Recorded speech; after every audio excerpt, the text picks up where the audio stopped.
तो चलिए आज हम कुछ खास दुआओं के बारे में बात करते हैं जो स्टूडेंट्स के लिए उनकी पढ़ाई में बहुत मददगार साबित हो सकती हैं।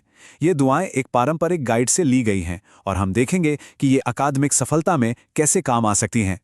अब देखिए, पढ़ाई का स्ट्रेस तो होता ही है, तो ये सवाल मन में आता है कि क्या आस्था, क्या विश्वास हमारी इस लर्निंग जर्नी में कोई मदद कर सकता है।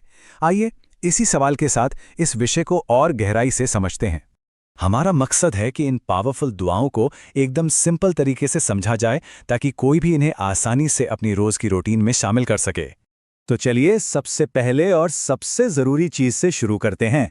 पढ़ाई शुरू करने से ठीक पहले क्या करना चाहिए। किसी भी स्टडी सेशन की कामयाबी के लिए सही मेंटल तैयारी बहुत ज़रूरी है। तो ये गाइड जो है वो पढ़ाई शुरू करने के लिए दो बहुत ही आसान से स्पिरिचुअल स्टेप्स बताती है। ये दो दुआएं एक मजबूत नींव रखने में मदद करती हैं। आइए देखते हैं कि वो क्या हैं। तो सोर्स के मुताबिक ये वो दो दुआएं हैं जिन्हें पढ़ाई शुरू करने से पहले पढ़ने की सलाह दी जाती है। पहली वाली जो है वो मन को शांत करने और काम को आसान बनाने के लिए है और दूसरी वो ज्ञान पाने में मदद के लिए है। अच्छा, अब उस मोमेंट की बात करते हैं जो हम सबके साथ होता है, जब हम कुछ पढ़ा हुआ भूल जाते हैं। कितना फ्रस्ट्रेटिंग होता है ना। पर ये गाइड इसके लिए भी एक हल बताती है। मजे की बात यह है कि इस गाइड में इसके लिए भी एक खास तरीका बताया गया है और इसमें एक छोटा सा फर्क भी है जो इस बात पर निर्भर करता है कि ये दुआ अपने लिए है या किसी और के लिए। हाँ, तो ये बात बड़ी दिलचस्प है। दुआ के शब्दों में एक बहुत छोटा सा लेकिन बहुत ज़रूरी फर्क है। ये इस पर निर्भर करता है कि दुआ किसके लिए की जा रही है, अपने लिए या किसी और के लिए।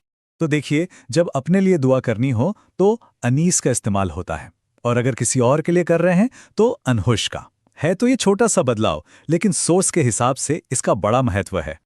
और हाँ, इस दुआ के साथ एक खास इंस्ट्रक्शन भी है। दुआ पढ़ने के बाद सीने पर हल्के से फूंक मारने को कहा गया है। तो चलिए अब आते हैं एकेडमिक सफर के सबसे बड़े चैलेंज पर, यानी कि एग्जाम्स। देखते हैं कि इम्तिहान में कामयाबी के लिए कौन सी खास दुआ है। ये तो दुआ है, ये इस गाइड में दी गई सबसे लंबी दुआ है।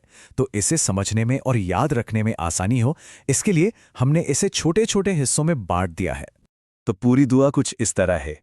फाइन हस्बुक अल्लाह वल्लज़ी अय्यदका बिन नस्रिही वबिल मोमिनीन रब्बी सल्ली अला नबी मुहम्मदिन व आलिही अजल्लहा वक़्ज़िली बिजाही ही हवाईजी कुल्लहा वसल्ली अलैहि कमा अंते अहलुहा वसल्लिम वशर्रिफ वकर्रिम दाइमा। अब इस दुआ से जुड़ी एक और ज़रूरी बात है और वो है एक नंबर 11। तो ये नंबर इतना इंपॉर्टेंट क्यों है? तो गाइड में बताया गया है कि इस दुआ को असरदार बनाने के लिए इसे 11 बार पढ़ना चाहिए। अच्छा, तो इसे पढ़ना कब है? गाइड में इसके लिए दो खास वक्त बताए गए हैं। चलिए देखते हैं कौन से।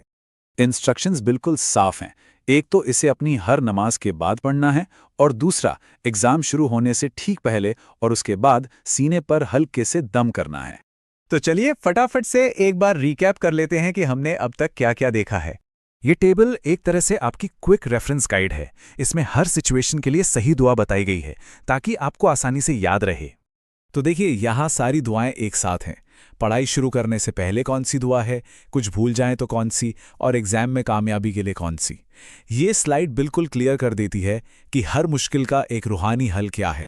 और आखिर में एक सवाल जो सोचने पर मजबूर करता है, हमारी अपनी मेहनत, हमारी तैयारी और इन दुआओं के बीच आखिर रिश्ता क्या है।